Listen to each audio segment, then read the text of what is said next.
Roy's influence, you know, in this camp. Talk about Roy's influence. What did it do, like mentally, spiritually, kind of all that we've seen him kind of like help fight like Jared Anderson, kind of speak to him motivationally, just kind of being in the thick of it before, just what does Roy's aspect mean to you in this camp? Roy gave me a sense of urgency, made me want to just do what I've always been doing. I didn't go to see Roy Jones to learn how to box. He didn't teach me anything that I didn't know. He showed me the way he did it and the things that he'd done in his career. But we really just hung out and fished and trained, and he made me love boxing again. Not that I didn't love it, but I took away from boxing.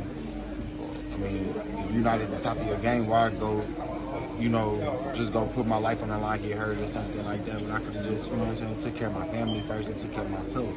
And that's what I want to do. And Roy Jones was a big help for me. What will these last few days leading up to the fight look like for you?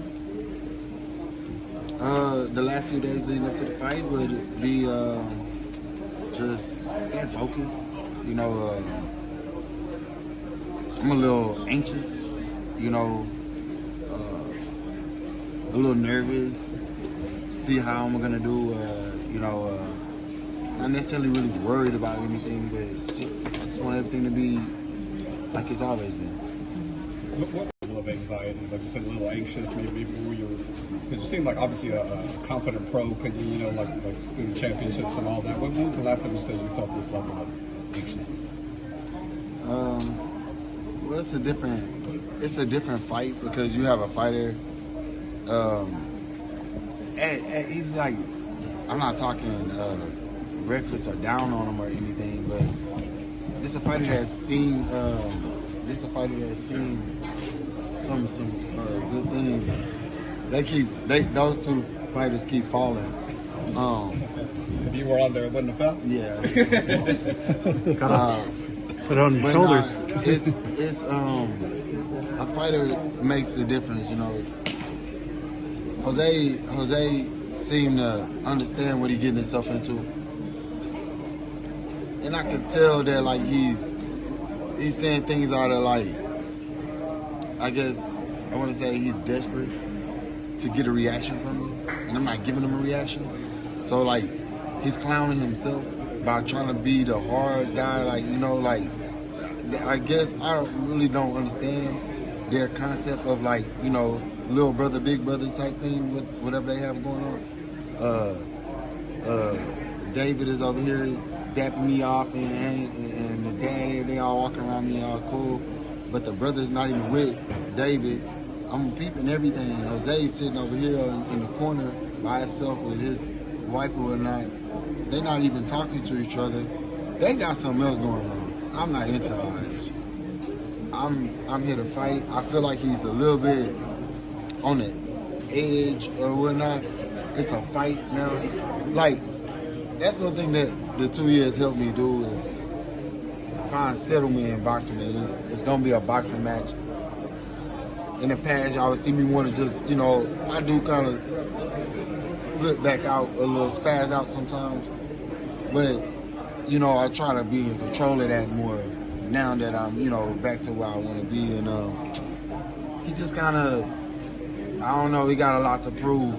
And for me, this is just something I'm used to. So, I mean, to really answer your question, and I'll stay away from it, but I haven't felt like this probably since J-Rock fought, the Julian Williams fight. Because it was another fighter that was real confident in himself, which I love his confidence, and I love what he stands for. He, that's that lion mentality, and I understand that, he want to bring, havoc, and I get it. So it's gonna bring out the best in me, So I'm okay with it. I'm not bashing him or nothing about it, but I could tell that he's just in a different zone. I'm in a different zone too. So. Jermall, what do you think of the main event right now? You think right now it's gonna be like he's gonna get tense and get in your face right now?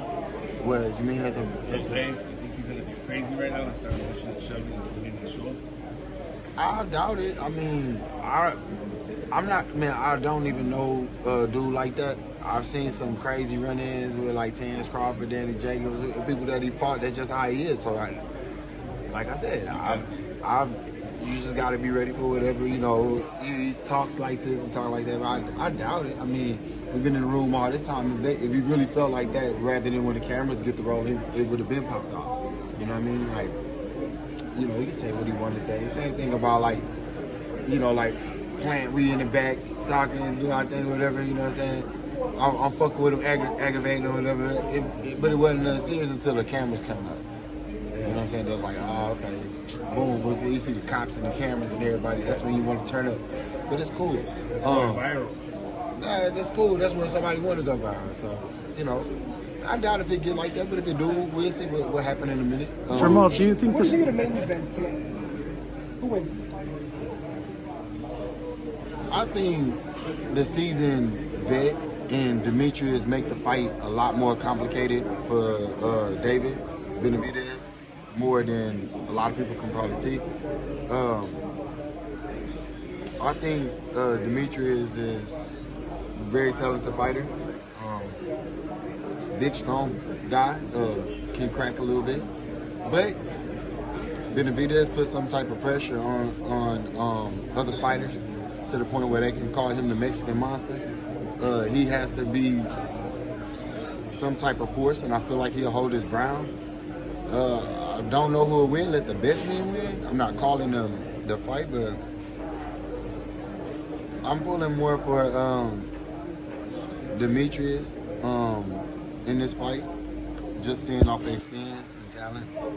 And I know both of them train hard or whatnot, but I'm just thinking Demetrius can edge the fight a little bit off the skills and ability. Is it also because you guys did the little IG live and you guys were working towards a fight that you kind of hope that he wins to set that fight up between you guys? No, I'm not a promoter. I'm not a matchmaker or any of that. I'm looking at it just as like my standpoint is just as a fan. I'm a fan of the sport too. Even though I box, I'm a fan of the sport. I really don't watch boxing as much, or don't get a chance to like really sit down like I used to as a kid and watch it. But I'm a part of it, so you know, yeah. I'm just looking at it from a fan standpoint that I feel like Demetrius can edge the fight off. Like I'm not at 168. I'm at 160. I'm moving up a little bit just to get my feet wet, going up to 168 or whatever. We're fighting inside the division. But whoever wins the fight, they'll move up, and whoever loses the fight, they still going to be in a good position because they fighting each other, and the two best fighting each other. I'm down to fight either one of them, win, lose, or draw. How about Caleb Plant? Yeah, I'm down to fight Caleb Plant too. What about Canelo? I'm down to fight Canelo too, obviously. Everybody, all that smoke. I mean, I mean, at 168, the door is really wide for me. Was there like an agreement when your brother signed to fight Canelo that on the contract, like you were next, like that's the plan? Like you get through this, you look good, you fight Canelo next? I was originally going to fight Canelo. I got the offer, I got the call, but it was something that my brother had talked about, and we spoke, terms were good, and at that time I wasn't officially like mentally prepared or ready to even make my transition back into boxing. So why not give it to, not necessarily give it to my brother, but why not just let my brother seize the moment, and that's exactly what he did. So that contract agreement, it's still not like The contract is still. Is it still? The contract is still. So the plan is still The plan May, is- you and I mean, Canelo? I haven't been told anything Okay. otherwise besides that, hopefully we get him in second tomorrow. And I look good and sharp in this fight, and then you guys press the action like, the media, Ellie and everyone does, and you guys vouch for me to fight that fight. I think it's great to see you back. Whether people love you or not, it's a big deal. But the champ is back. How does it feel to finally get back after all this time? It feels good. I'm super excited. I'm super anxious. Like I'm super ready. Man, I miss boxing. I miss you guys. I miss the lights. I miss I miss everything about it. So hopefully y'all get a chance to see the fourth quarter, the clutch, the real deal part of Jermall. Charlo. Apologize for my absence. And Shortest I know the training back in game. history, though. Yeah, don't worry. Tell me Yeah. about that. Was it really 3 weeks? Yeah, I mean, I've been training since I've been gone. So I've been training.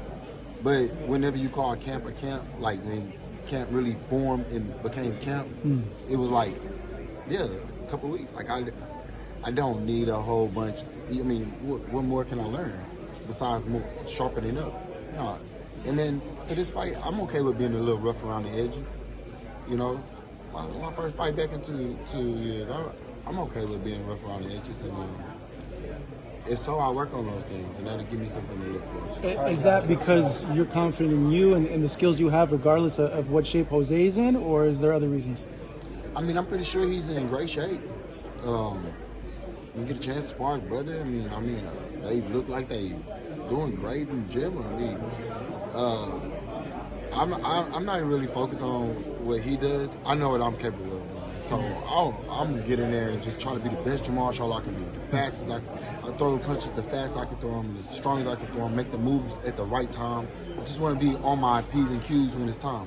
Let me rephrase the question. Is a Charlo at 80% more than enough to beat someone like Jose? That's, I guess, what I was getting to. Yeah, you will still get the full 100% Charlo. I promise. All right. Thank y'all.